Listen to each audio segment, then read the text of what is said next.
All right, with the returning Eli Roth, I think this has got to be close to 10 times at this Something point. like that. If there's a new category of 10 timers a minute. Bruce Dickinson did 5. So I think you've doubled Bruce at this point.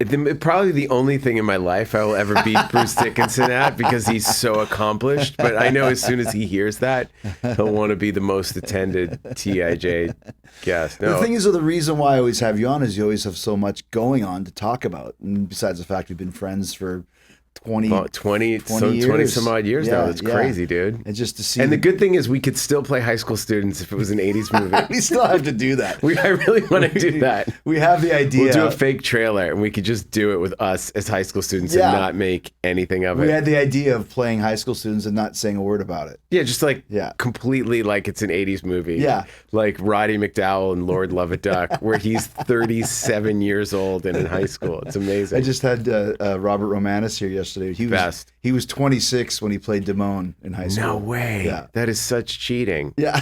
Although Cameron Crowe, well, I guess he was 15 when he wrote Fast Times, or maybe he was 19 when he Something like that, yeah. When he was 15 at Led Zeppelin, I think he was 19 when he went back to high school for a year to write Fast Times as a spy. Right.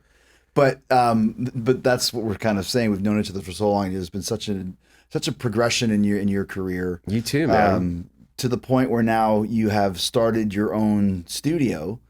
Which has a great name, the Horror Section. The Horror Section. If you know, you know. Yeah, exactly. I mean, where did we spend hours? If I think of the amount of hours of childhood that I spent in school versus the amount of hours that I spent in the Horror Section at the video store, it's pretty close. Yeah.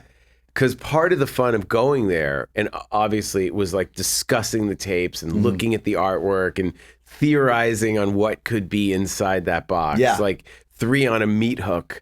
In a giant box. You're like, oh, this has to be the greatest movie ever. And then you realize that the larger the box, like the worse the movie is. If it was the size of a Captain Crunch box, it was Why was that too? Some of the boxes were so big. So large because they're like trying to get you to rent them. And those are the ones that are the most valuable now for collectors. Oh, really? The market for these, people are paying thousands of dollars. For VHS? For VHS tapes. Like hundreds and hundreds of dollars for like a rare, there's one guy on Instagram, he only collects 3 on a meat hook VHSs.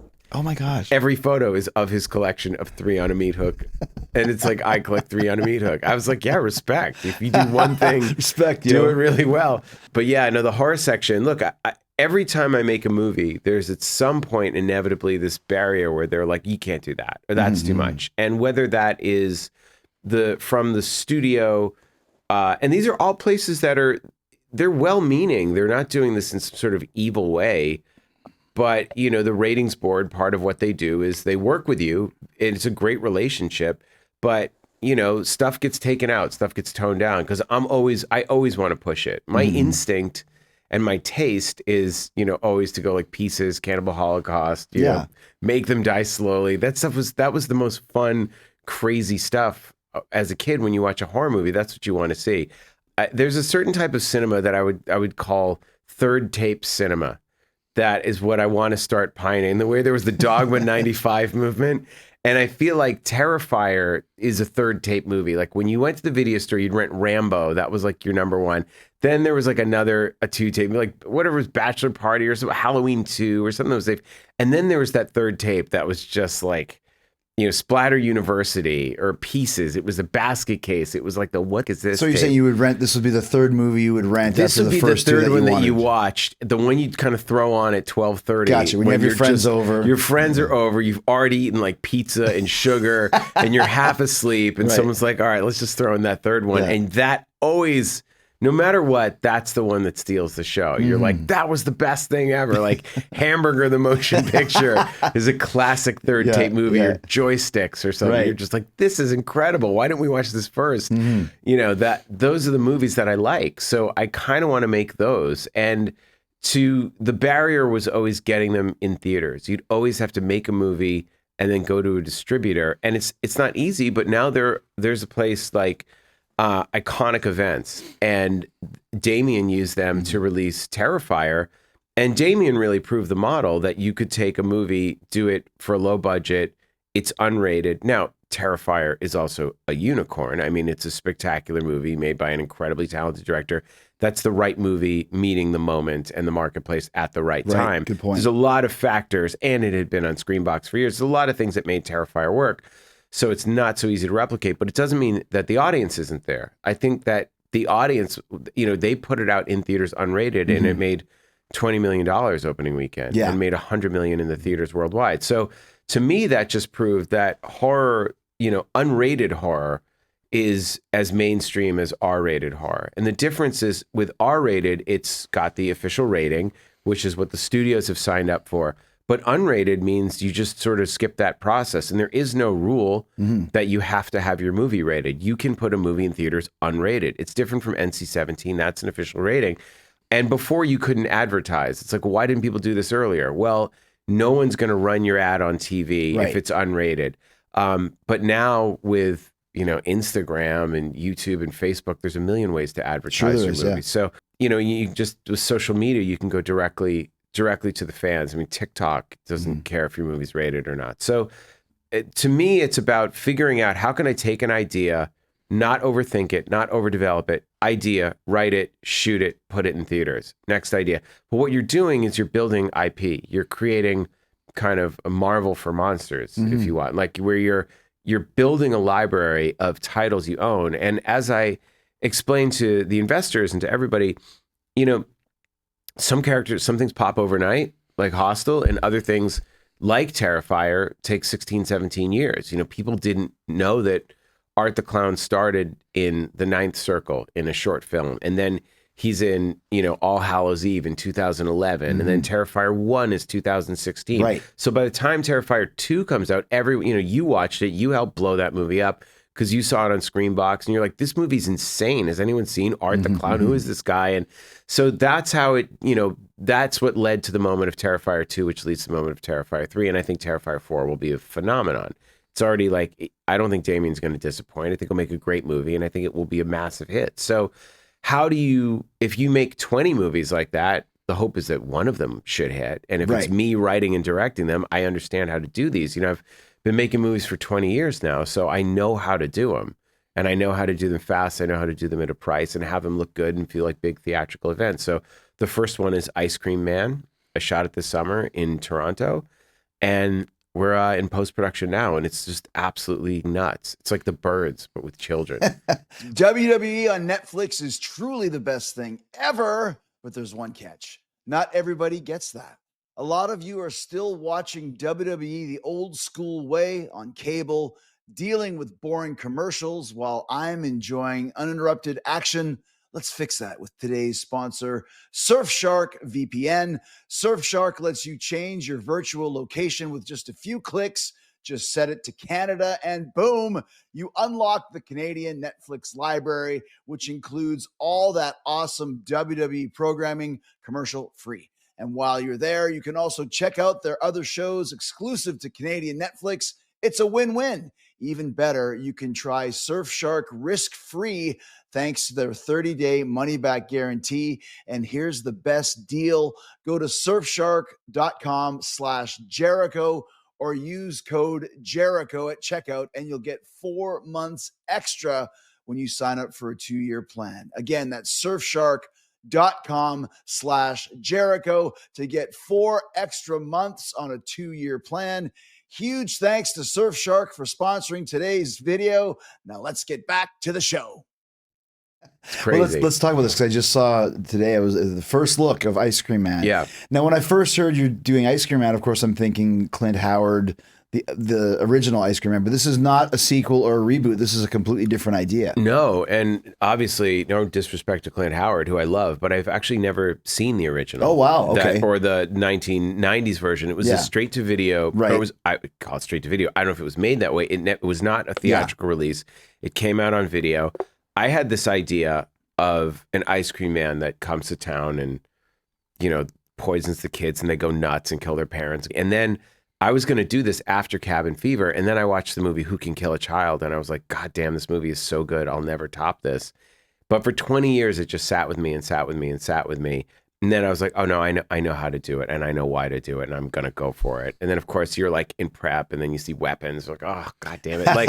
But I was like, I'm not gonna let myself get stopped by another movie. This is my own thing. I've wanted to do this. It's pure, and I'm gonna. But I said, now that I know I'm gonna do it, I'm not. Once I had that idea and wrote it, I was like, I'm purposely not gonna watch this other story, which I know it's a completely different story. It's Clint Howard grinding up children and turning them into ice cream. Right. So. But I just love that title. And if a movie hasn't been released theatrically with that title, you can take the title. So you were like, I'm going to stick with, because the majority of the people won't even know that there's another Ice Cream Man. I mean, it's like was there Zombieland and Shaun of the Dead? You know, I remember Edgar Wright's like, I'm going to do a rom-com zom. It's a new genre. And then Zombieland comes out. And it's like, well, there's zombies. I mean, Romero never copyrighted it. So everyone thought, oh, you can't do Dawn. I remember when I made Last Exorcism, people were like, you can't do another possession movie. There's The Exorcist. But now, how many possession movies are there? It's like a shark movie. Well, then there's Deep Blue Sea, and then there's a bunch of them. So, once it's like the idea of an Ice Cream Man, as long as it's not the same story and it's a completely different thing. So this will be the first release that you've written and directed on Horror Section. So when we announced it, people started coming out saying, hey, we got Joe Begas made this movie, Jimmy and Stiggs, and he was looking for distribution. He kind of held on to it. And I thought, well, we have iconic events. We have this system. Why don't we try and put them out and see how they do? And so that one came out, did okay, not great. And so we're like, all right, people love the movie. They were like, I mean, Pitchfork magazine's like, this is in the pantheon of great heavy metal movies along, which is awesome. And that's we had Joe on the show. You had Joe on the show, which is great. So people are discovering it now on PVOD. But you knew that, though. You said that movie was going to be a grower. It's a cult movie, not a shower. It's just that kind of movie that over time, because it's the title, it's like, what is this movie? Yeah. It is that kind of movie that people are going to watch when they're stoned with their friends, and they're just, someone's like, that movie's crazy. You got to put that movie on. And then they'll, you never know. It's exactly the exact theory of the company is we didn't know that Killer Clowns from Outer Space would be as big a title today. There's some of these movies. Look at Final Destination. I mean, who would have known that 25 years later it would be bigger than ever? The Conjuring. MacGruber is a perfect example. Yeah, MacGruber. Yes, the comedy side of things. Yeah. So there's a lot of movies like that people just everybody. Over time, Wet Hot American Summer, like people just watched it and discovered it, and then something happens where it catches fire in pop culture. I remember when Knock Knock hit Netflix, it was #1, and people were like, Lost, undiscovered. I was like, this movie was never lost. It just didn't get a good release. So it's fun when it's great. Look, people, the fun thing about these movies and the movies that I make and that you're in and that we like are that they are movies that you can watch 20, 30 years from now, and they're still fun. Yeah. They're not pretentious. They're not like of the moment. They can be timeless. Yeah. And that's what we're doing is we don't know what the value of Jimmy and Stiggs is. You won't know until 25 years from now and even maybe 50 years from now. So the second one, Jimmy and Stiggs is definitely funny and insane and is like, Evil Dead 2 on crack. But this movie, then I saw this film that these Canadian filmmakers made called Dream Eater. And I was like, what is this? They did it for $40,000. It was so scary. And especially the last 15 minutes. It was really very creepy. Scary. And it's hard to be scary. It's hard to take a camera. In this day and age, it sure is, yeah. It's really hard. It's like, how do you make it where it's actually scary? Not like, oh, I jumped. Yeah. Or, oh, that had some good scares in it. But when you watch a movie in it or something, for staying 15 or 20 minutes, your like heart is racing and you're like covering your eyes going, this is fucking scary. And then, especially to pull it off with no money and the score and the sound design and the reason for the score and sound design and the whole thing of who put the movie together, it's all meticulously done. And the directors act in it because so many actors would read it and go, well, I'm not going to do that. Or you can't expect me to be out like naked in a blizzard. Right. So he directed it. So there's 3 directors and 2 of the directors play the couple. Oh, wow. Mallory and Alex. Wow, okay. Yeah, so you're watching it and you're just like, oh my God, this guy's like out in minus 20 degree. Yeah, no clothes. No clothes, like acting possessed. And they would shoot it. They shot it in 9 days and then they would edit. They would like wrap and the 3 of them would go look at the footage and edit. And I mean, it's just so you have to do the job of like Alex, the actor, Sleepwalker Alex, Alex, the director, Alex, the editor, Mallory.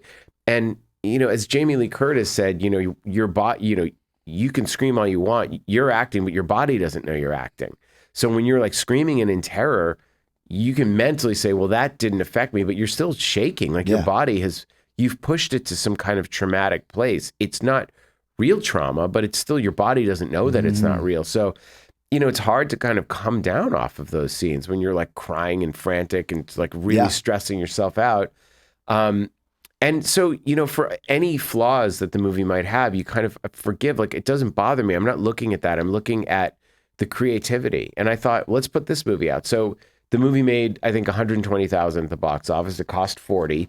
But now it'll be out. It's good. Yeah, but now it'll come out on VOD on the 18th and people will be able to rent it. But at least now it's like a real title. It's a real thing. We were able to put it out in 300 theaters. So you've given it legitimacy. Yeah. It's like when you see it now, it's not, the thing about streamer movies is some of them can catch on, like Terrifier, and grow, get a sequel, or that happened to High School Musical, that wasn't theatrical at first.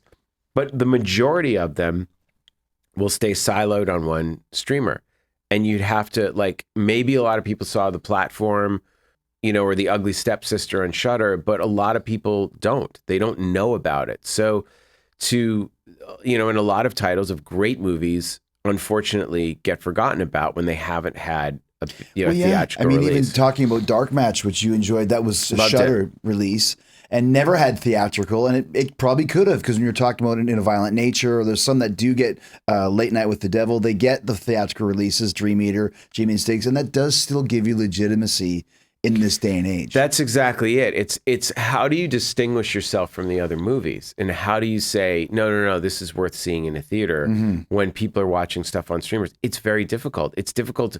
We were about to come out and then Shelby Oaks moved on our date. So no shade to Shelby Oaks, but it was like, they moved because Mortal Kombat moved, but like, that's just what happens. You're like, oh, 2 found footage movies the same day. All right, what are you going to do? Like, we thought they were coming out 3 weeks ahead of us. I was psyched to have our trailer on Shelby Oaks. Yeah. Because we thought, oh, this will be people that like found footage to go see. So that's just the way it goes. But Ice Cream Man, they were kind of test runs for Ice Cream Man. Ice Cream Man will do as a 2,000 screen release. It's a big one. And it's a big one. And we have time to plan it. Like, I'll probably put it out later in the summer so that I can finish it in February and have like 5 or 6 months to really plan out a release, as opposed to like, quick, get a movie, let's put it in theaters. And say, we just were sprinting to get the company up and running. And I wanted to try it out, frankly. I wanted to see how that worked. Like, what is that like? What does it take to release a movie in theaters, then to deal with getting it on iTunes and Amazon and all that, and then doing the streamer sale after that? Like, I kind of like understanding the business from all sides. But ultimately now, the horror section now has 3 titles that it owns for that IP, for whatever we want, for whatever happens, whatever we want to do with it. So are you in charge of deciding the release date and deciding the theater, how many theaters, or the advertising plan? Like, is this all horror section that's in charge of that? Yeah, but we do it with like Iconic. We'd sit there and say, and Iconic will do it with the theaters. Like, they'll go, well, when Jimmy and Stiggs comes out a week after Weapons and every theater in Weapons is selling out, you're not going to hold your screen. So we said, okay, instead of doing 600 screens and then losing them, what if we did less screens? We started at 200, but then the theaters were like, oh, there's a lot of buzz about Dream Eater. The pre-sales are good. Let's go up to 300. So, but then it does well per screen, but then you're going to hold what's coming out the week after you. Like, that's what it is. Like, I learned that the pre-sales are important. So you got to do your ad spend earlier to get people to buy tickets. But who knows? Horror fans, a lot of it's walk up. Like, unless it's an event movie, who knows what you're going to do on a Friday? And I don't know what I'm going to do 24 hours from now. So, but yeah, it's me deciding, but talking it through with Iconic to say, what's the smartest release date? You look at the calendar and you say, where do we have our best chance? And this year, Halloween was on a Friday, and next year it's on a Saturday. So like we were talking about at the horror convention, people like to go out on Halloween. Right. Movies don't do well Halloween weekend because nobody wants to go to the movies on Halloween. You can do that any other weekend. Yeah. You want to go out trick-or-treating with your kids, or you want to go to a party. That's what you want to do. You want to be seen in your costume. So if it's something you can do any other night of the year, you're not going to do it. So the theaters were like, we need a movie. And that's why Dream Eater could slot in, is because the studios were staying away. There were no major studio releases on Halloween. That'll be the same thing next year, where it's like, okay, that's a good time for an indie movie to sneak in there. How did you finance a horror section to get it up and running? We financed it. So we had a few different ways. There's a company called MCT that is run by Chris Woodrow and Raj Singh. And Chris and I had done Green Inferno and Ty West movie, The Sacrament, together. So Chris and I said I wanted to put together my own label where I was like, I don't have to do 100 movies. I could do 2 movies a year, but I want them to be mine. I need a mechanism where I don't have anyone telling me to take stuff out of the movie. I need to be able to just, that's great. This is the money. I can decide how I want to spend it on a movie. I keep the costs low, and then everything will make a profit because we're doing it for an audience, and we just will, we're doing stuff low budget, and they'll deliver the goods. So he told me about this company, Republic, this platform. He said he thought of doing a raise there where you basically open up a percentage of your company to the fans, where I said, okay, let's raise $5 million from the fans. And we did. We had 2,400 people invest. And I kept it from $100 to $1 million. And $1 million, I will kill you on screen. So, like with different incentives. And we did it. We raised $5 million. So that money I can use to, release Jimmy and Stiggs, release Dream Eater, to pay for Ice Cream Man. So we have money to run the company, but we also, I don't want to just spend it all in the first year. So we're kind of, you can... Ice Cream Man we took to Cannes to the marketplace in May, and we sold out the world. So you can use that money plus a little bit of money from the horror section to keep it going. And then the money that comes back in, we just put into the next movie. So if you're doing pre-sales, you can basically sell out the rest of the world to pay for your movie if you keep your costs low. So that's one way that's kind of how we're doing it. With these types of movies, we're not, if I want to do a movie at a $10 million level, there's other partners. MCT can partner with that. And then I can go to, if I wanted to go to the studios, I could, but there's this, just other ways of doing it. It's amazing that you're doing this, and you mentioned learning all aspects of the business. Like, you're really orchestrating this whole business model where you are your own boss, essentially, where you can leave the studios behind if you want to. Well, I see a lot of trouble at the studios. It's rough. You experienced it with Borderlands. Yeah. And that just comes from, it was the pandemic, it was a number of factors, but it was also, and I got to say it in a very careful way, because everyone is well-intentioned and there were a lot of smart people involved, but you could feel the more money that was getting spent, the more they felt the need to hedge the bet in certain ways and take the edge off certain things. Yeah.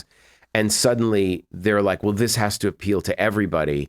So you sort of alienate the core fan base, and certain creative decisions are just not yours, where you're like, I don't know what this is. I'm trying to steer this, but this is turning into a movie that's being decided by committee. Yeah. And I can't ever do that again.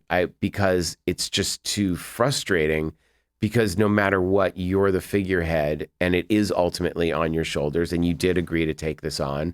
So you are the one to blame. But when it's like you can't whine as a director going, no, they took my movie. It's not that. It's just like, it's like the tide. It's like a slow erosion. Yeah.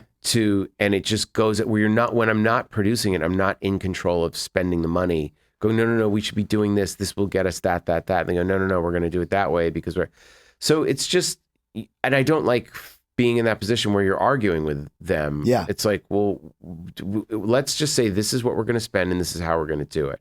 So on Thanksgiving, there was like certain things that came down to taste, where people would say that's offensive or inappropriate. And I'd go, no, but and certain stuff, battles, you're just not going to win because you want the movie to come out. And I'm very proud of the movie, but it's when you're dealing with a major corporation, they're going to take certain things out that are like offensive. So, okay.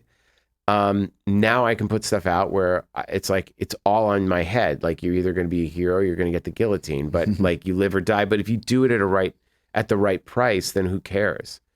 Don't make a movie for everybody. Make a movie for one audience. You said something very interesting.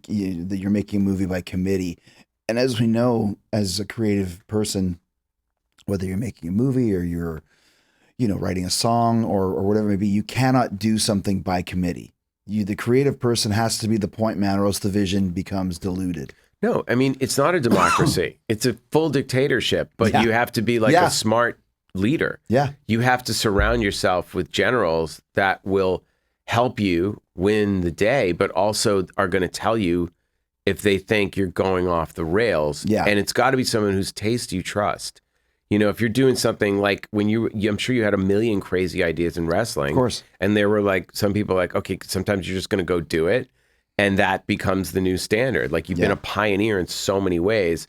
But then there are other times where someone's like, no, I'm going to go out and do this. And someone probably pulled you aside and go, look, man, I know you think this is cool, but I think you're going to like get your head handed to you. Yeah. And then sometimes you go, oh, wow, I'm glad I listened to them. And other times you have to go out there and get like assassinated to be like, all right, that was a bad idea. Maybe I should check, my impulses. Maybe not everything I think of is great.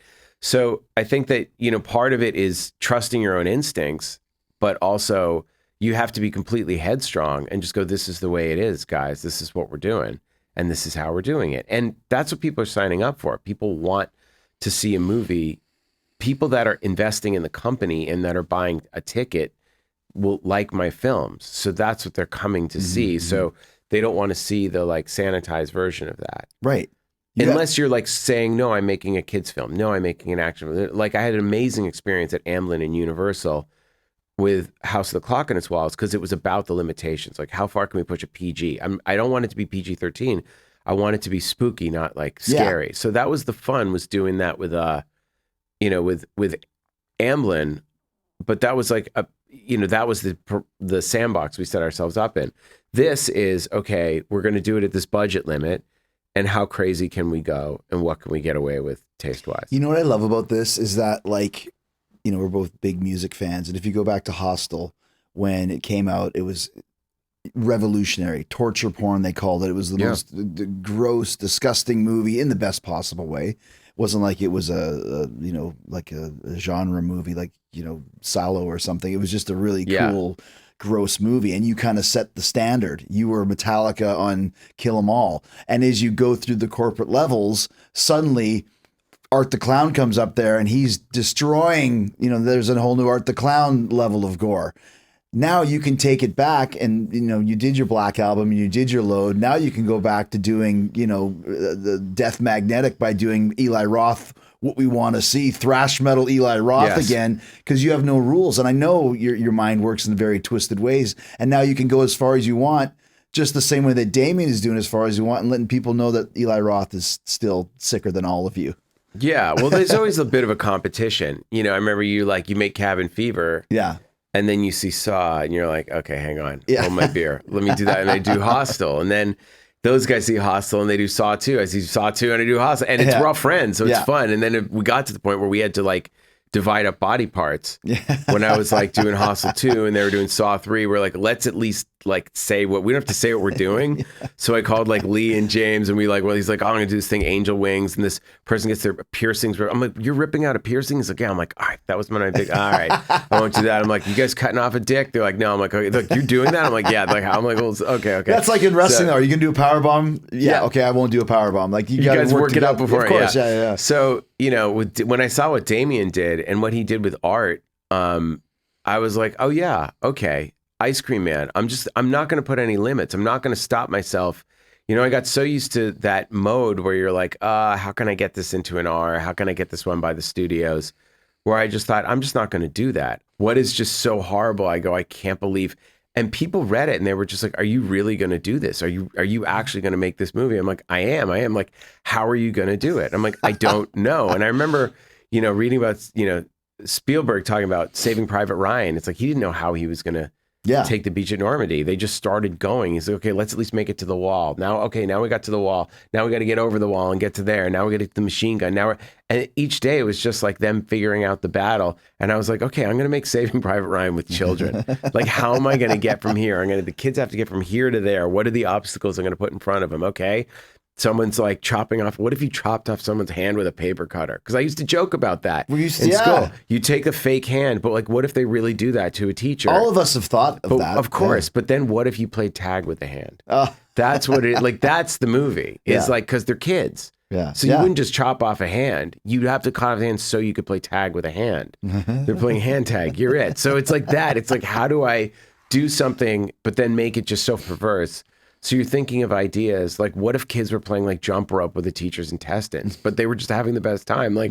I was laughing. And so then you set it up and you have 100 children and they're covered in blood and ice cream and they're going nuts and you have all these dead bodies and stunt people and smoke and you're like, this is real. Like you really, and all the parents are there and the parents are like loving it. The parents are like, oh my God, they're having so much fun. It's so weird. You think the kids are, and you put the blood and the ice cream on the kids and they loved it. Yeah. They're doing like teeter totters, like squishing, with the heads, severed heads, like headless bodies underneath. Like they're just laughing. And we're about to shoot this scene. And I remember like, because when you have 100 kids, they got to break them every hour. Right. There's all these School, rules. I'm sure. Lessons, well, that's why we had to shoot in the summer because gotcha. by the end, because that's the only time we could do it where the school was free, but we didn't have to school the kids because it was summer break. But you had like a week to shoot like that. And, you're about to shoot. It's 100 degrees. It was a heat wave in Toronto. All the kids are melting. I mean, the ice cream is melting. And I'm like, action. And I'm like, roll the camera. And I'm like, action. And like nothing's happening. And I was like, what's going on? And there's one kid, and he just raised his hand. We're like, what's up? He's like, my shoe's untied. And he's like 6 years old. And we're like, okay, go ahead and tie it. And he's like, where's my mom? And we're like, can someone find this kid's mom? One of the lead kids, Shiloh, was like, I'll tie a shoe. And we're like, okay, action. And like, then, the kids go back to maiming and killing. And then, we have all the kids lined up getting ice cream from the ice cream man. They're all like zombified. And, getting like 100 kids lined up to act like they're zombies, just moving in unison to get the ice cream because they've eaten it and they've, they're all going crazier and crazier the more they eat. And like one bee comes along and the kid's like, a bee! And that's it. It's over. Like a bee is directing your movie. One bee is, so that was, and the kids were just, but they were so funny. The kids would come up to me like, excuse me, would you like me to have more blood? I was like, would you like more blood? They go, yeah. I was like, go get more blood. They're like, thank you, sir. Like, they were just, it was the funniest. And the parents would come up to me after and the kids are just like covered in blood. And they're like, thank you so much. This was just the best. Canadians are so nice anyways. But the kids were just like, thank you. Can we take a picture? I mean, it was like a lovely experience. It was so funny juxtaposed to what, It's what so we were funny, shooting. like, though, like knowing you as long as I have, you have the right temperament for this. Yeah. Like you're not high strung. I mean, sure you have times, but I've never really seen it. You're just like, hey dude, like I can see you being the perfect guy, like the fun teacher. Oh, Mr. Roth is teaching math today. Yeah. It's like I can see kids responding to that. Well, I was a camp counselor. Oh, okay. So like for 3 summers, I have 10 and 11-year-old boys I was in charge of. So getting them ready and directing is the closest replication to being a camp counselor, making a movie. Yeah. Because it's like you're there for 8 weeks and you have like 3 meals a day. It's like summer camp. You have all these activities. Sometimes you don't want to do them, but you kind of have to. And at the end, everyone's like, oh my God, we're all best friends. We'll all stay in touch. And then you go back to your lives and you never see each other. You don't talk. And then you see each other again. And you're like, oh my God, you pick up right where you left off. So the kind of the summer camp experience, making movies, I found a way to replicate that feeling, all year round. And that's what it's like, it's, being you are the camp counselor, but I think that people are happiest when they've had a really good day where they accomplished a lot. People ultimately just want to feel good about the work they've done. And I think it's really about treating, I talk to children like adults, not like swearing, but I treat them as equals and as my scene partners. And I want them to treat each other as scene partners. And I can say, I'm the director, you're the actor, no. You go, guys, this is what we're doing. We're all going to make a great scene. Now, the only way this works is if we listen and if we like do it again and again. Do we want to get it right? Then this is what it's going to take. And these people next to you, they're your scene partners. So if someone falls down, you pick them up. But the only way it works is if you listen. Can everybody do that? Great. And let's go. And if you can't listen, no problem. But we can't have you on set. Like don't. And that's it. And the kids are like, no, I want to do good. I was like, I want you to be great in the movie. I want to make you look great in the movie, but you got to trust me and you got to listen. So when you're making that face, it doesn't look good. Don't do that face. And if that kid 3 times is not doing that face, that kid's out of there. I go, okay, let's send him to the back. And then like one kid, they were, there's like remember the game Operation? So I have like kids playing Operation on a dead janitor. That's great. So the janitor, but it's like there's a 6-year-old girl with a forceps pulling his intestines out. That's like great. the kids are just, the red nose and everything. And so the kids, and like the little girl was like, she didn't want to do it. And I was like, what's wrong, huh? And she's like, it's really sticky. I'm like, it is really sticky. But if you don't want to do it, that's no problem. I'll find. She's like, no, I'll do it. So then she kept looking at the camera. And I'm like, I know, but like, if you can't look at the camera, we're just, it's really fine, but we got to find someone else to do it because you can't look at the camera. And then her mom was watching at the monitor because all the parents are there. And the mom says, her dad is an Italian chef. And I go, so I go up to her, I go, you know, when you eat spaghetti on Friday night with your dad? She's like, yeah. I'm like, just pretend it's like the best spaghetti your dad's ever made. And you're so excited to eat it. And she's next day, she was like, wow, perfect. So it's all in how you can't go, this kid isn't listening to blah, blah, blah. You're just going, the kid wants to do it. There's some barrier. I got to find a shortcut. Like, what can I tell him? It's like unlocking a way of seeing it. Like, we're not in a movie. It's not guts, blah, blah, blah. Just pretend it's your dad's spaghetti. It's that simple. If you can just speak in those simple terms, the kids are amazing. I think just the fact that this whole thing is you unleashed and nobody has put handcuffs on you. It's very liberating for you to know 2,000 theaters for Ice Cream Man. Like, you probably wouldn't have got that if you went to a studio, or maybe you would have, but it wouldn't have been the same. Yeah, I mean, it's daunting in a way. You're like, this better work because it is on it's you. On you, like, right. It's entirely on you. But I also like that pressure. I also feel like, you know what? This is it. This is it. Like, what else is there? Like, when you're doing your cruise, you're like, I got to rent a cruise ship and know that in a year from now, I'm going to and you do it. But it's like, you believe that it's going to happen, but it is entirely on you, or you write the book. Like, but I also think that that's what's great with you, with your music, with your writing, with the cruises, with the wrestling. You've been able to kind of fit your interests and your acting and your lifestyle into different creative endeavors. But it is entirely, you broke the mold in terms of what you're supposed to do before you were a wrestler. And that's what you did.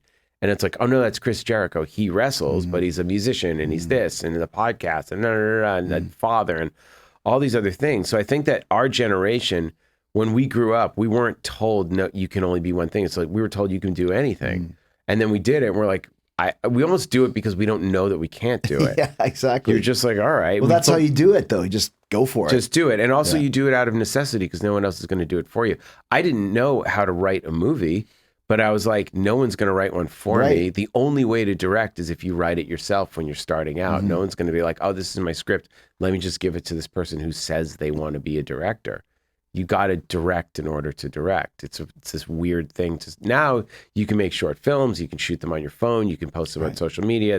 It's a great way to get out there. But ultimately, you do have to learn. I was like, well, no one's going to produce it, so I have to produce it myself. Now I got to act in it. No, I better act. And then suddenly you're like, wow, I can like write, produce, direct, act, animate, do anything. It's kind of a fun.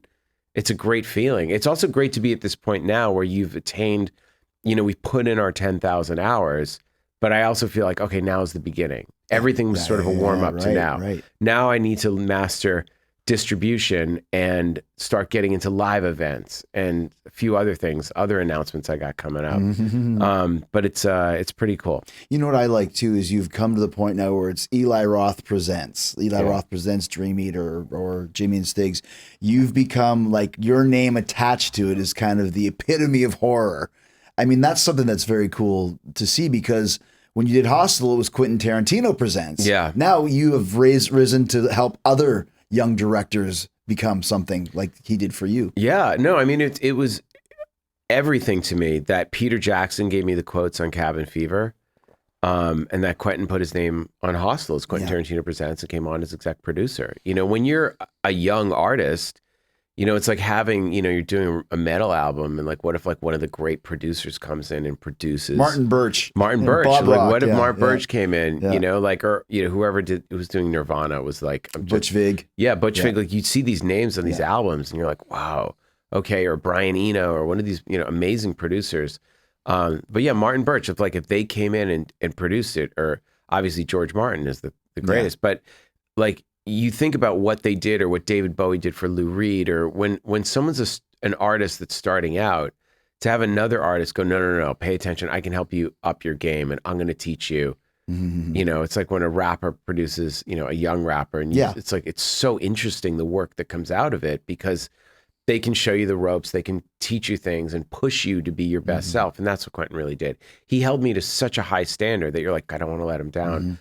I don't want to let myself down. I got it. Where another person wouldn't have done that, because Quentin, it's like a trust fall. Like, you can fall and like, you know that like he's got your back in terms of artistically, he's going to tell you the truth and he's going to help you get there. So Quentin, it was a life-changing. And then getting to be an actor for him and him pushing me as an actor for me to be my best self, really giving me the confidence in that.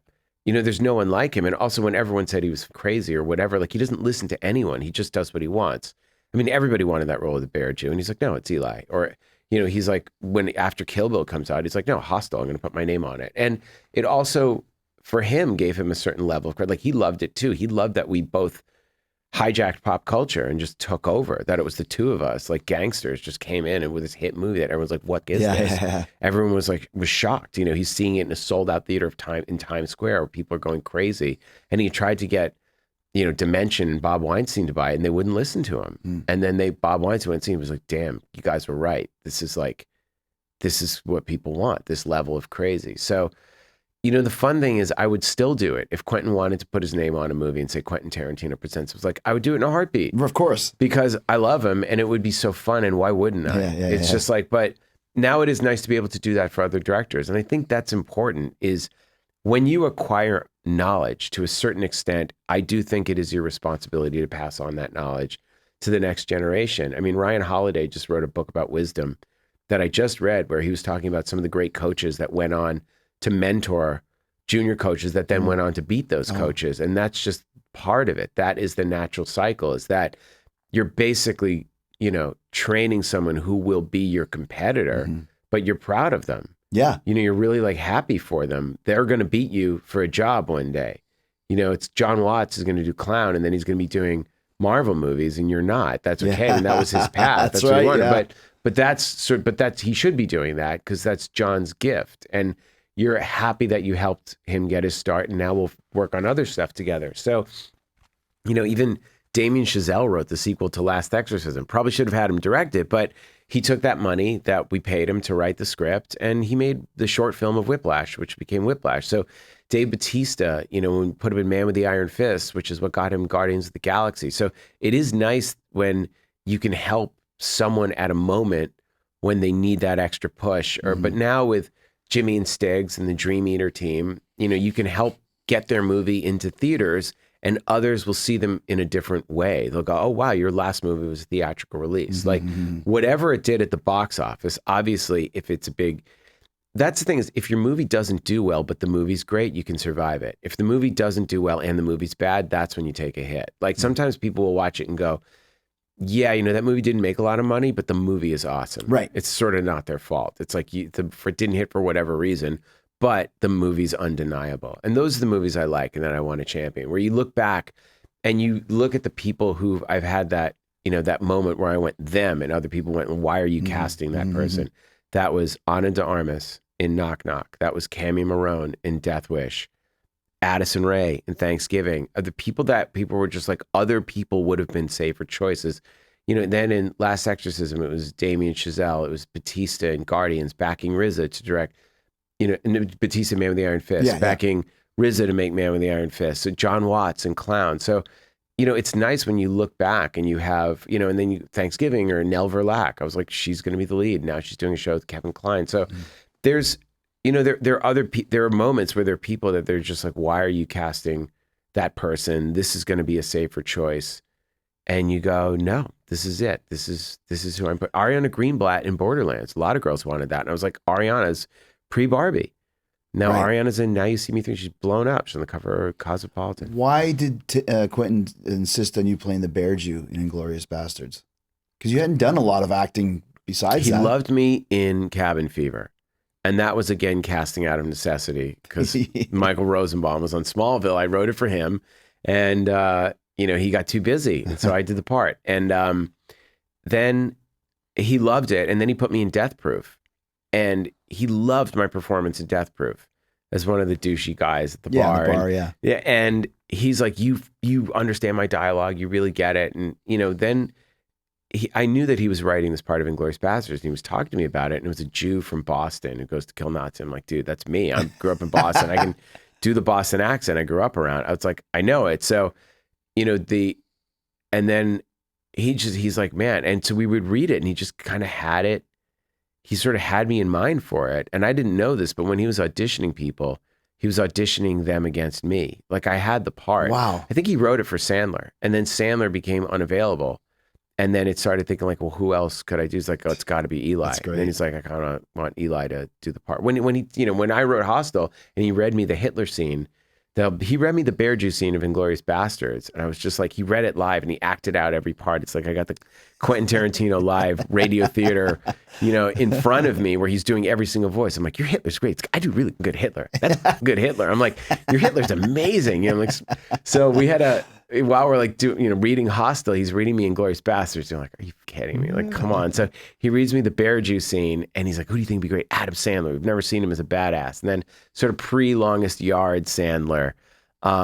He had that for him, but then he didn't, Sandler was unavailable, and Quentin had me in his head, and he's like, that's it. It's going to be you and Brad and Christoph and Fassbender. You look back at that cast. That's unbelievable. So I know that cast at the time, and by the way, there were very famous actors that wanted to play Hans Landa, and Quentin's like, I just need to find my Landa. I don't want to get seduced by movie stars because it's not going to feel right. I want to know. I want to believe who that character is. I remember like with the businessman in Hostel, he's like, you could go with someone famous because people are like, should you cast, a famous Swedish actor or this pop star that wants to be in a horror movie? And Quentin's like, just find the scariest actor you can. That's like a great actor from the Czech Republic. And he was right. We had Jan Vlasak. He's like, it'll be so much scarier.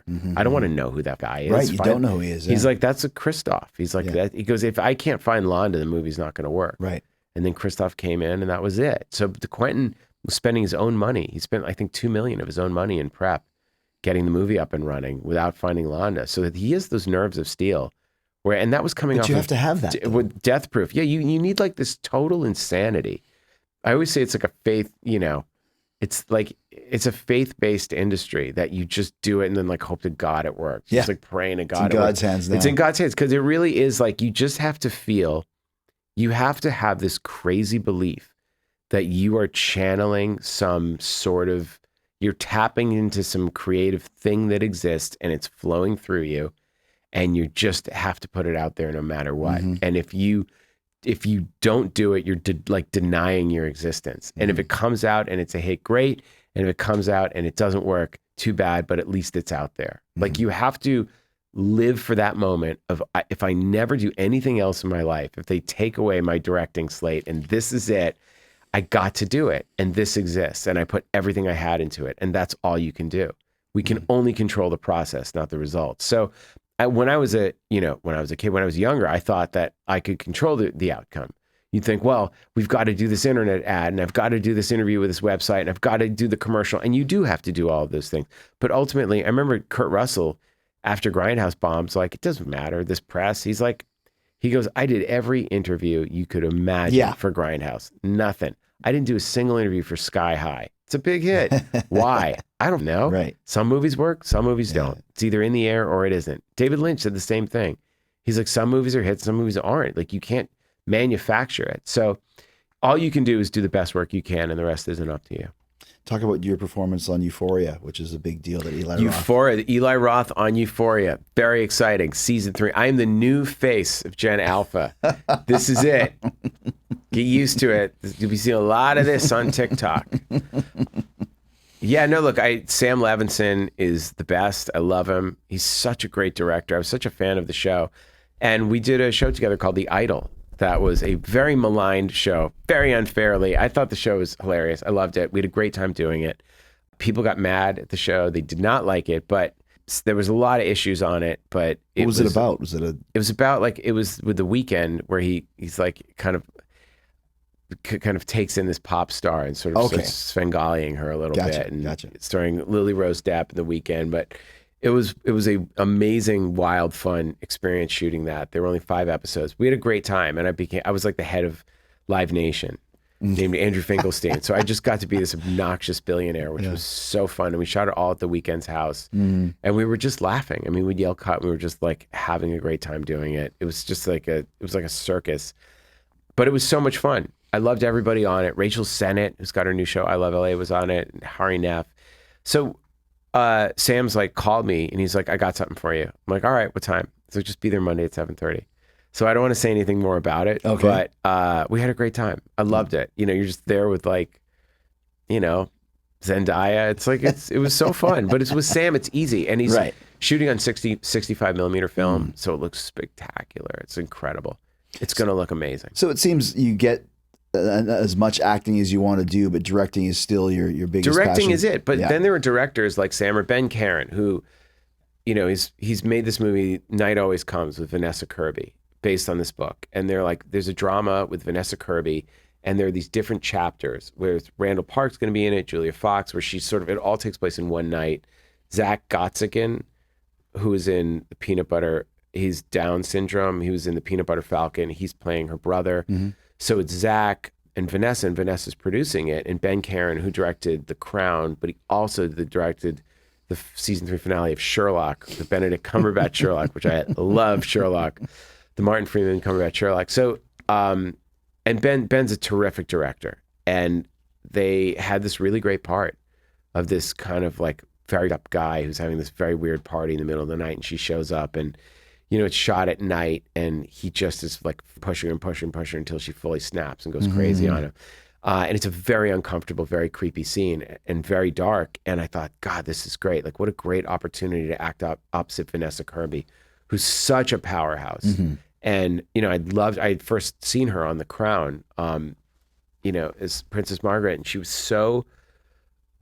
she's such a great actor that I thought, what are the chances that you're going to get to act with, you know, in an arena with someone at that level? And I was all in. I was so excited about it. So I, you know, met with them. They loved me for it. And I went up to Portland and we shot for a week, and it was an incredible, incredible experience. It's always tough to helicopter into some other director's set when they're all up to speed and just drop in and be brilliant. You know, normally you want like a little bit, and but I know what that is for other actors who come in. You know, the set, the energy of the set completely changes. It's hard, the inside jokes are already set. They all know each other from previous things. It's like you're being transferred to a new class. It is, and you want everyone to like you. Trying to fit in. Like, oh, you have that goofy smile. And you're like, oh, sort of laughing at jokes. It's right. Oh, okay. Like they already have catchphrases that they've already developed. You're like, already little clicks. Little clicks. Oh, we like to go here. And you're trying to like rush and get up to speed. Oh, I did that thing you guys always do. I went to that thermal spa that you guys are always at today. Oh, that's so cool you went there. You know, you're just trying to like be one of the gang. But ultimately you got to show up and deliver and know your lines and know your part and get your takes and make sure you're doing it. And it was an incredible experience. I loved it. Like, I liked watching how Ben works. I like watching how Vanessa works. I like pushing myself as an actor because it really tunes me up when I'm writing. It's like a great tune up. You know, it's like, I'm sure you wrestle an insane match or you're ready, or do a music thing, like it gets you ready for the next one. Like, after I do that, I'm like, oh, now I know how to write a scene because I just did it. It's like so fresh. You're inspired, but you're like, oh, I'm going to have to ask someone to do this. Like, I know how to write this scene better. I know how to do this. So I think it makes me a better writer. I think it makes me a better director. And the best part was we were shooting Ice Cream Man when Night Always Comes hit Netflix in August. And for a brief moment in time, it knocked out K-pop Demon Hunters as the #1 movie. So I got to go, and the cast of Ice Cream Man, they're 12 and 13 years old. So it's just like, guys, I don't want to say so, you know, I just want you to know that I don't know who slays the Demon Hunters. Might just be me. It might just be me. Like, if you could say, and so all day I was like, I was like, nothing's going to change. I'm still Eli, the director, who has the #1 movie that knocked out K-pop Demon Hunters. And I was like, and then like in between every take, if I was going to direct them, I was like, listen, I thought that was great.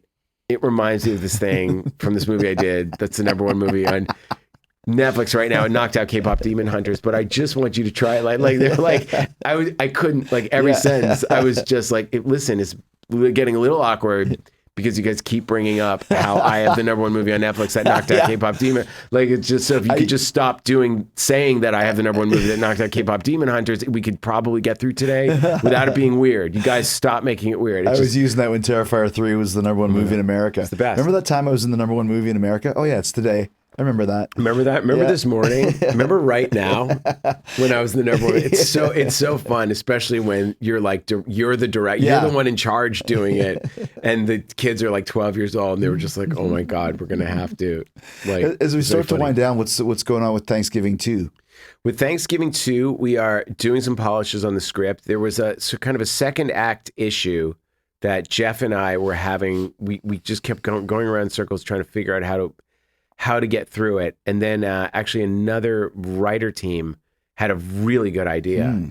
And we're like, oh, let's let them come in and take a pass. Because I think we've kind of had our noses in it for 2 years. Right. And someone else this couple that they love the franchise, they're like, we don't want to change it. We love it. Like, you guys have a brilliant sequel, but we think that you can, this is the issue.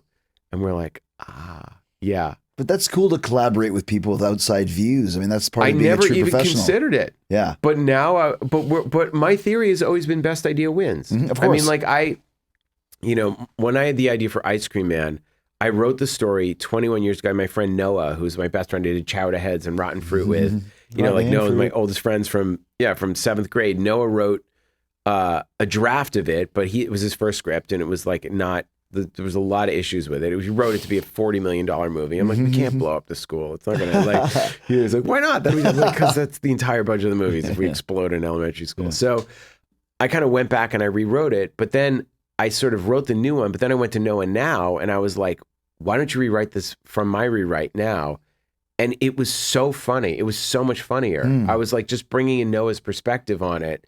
He's like, oh yeah. He's like, remember that we had that one joke in the original thing 22 years ago, but that's actually still a funny joke. He's like, we should put that in. He's like, I kind of missed that line. Oh, we should do that. Like having, one of your friends from 7th grade with you, like with Jeff, like having one of your oldest friends write the movie with you.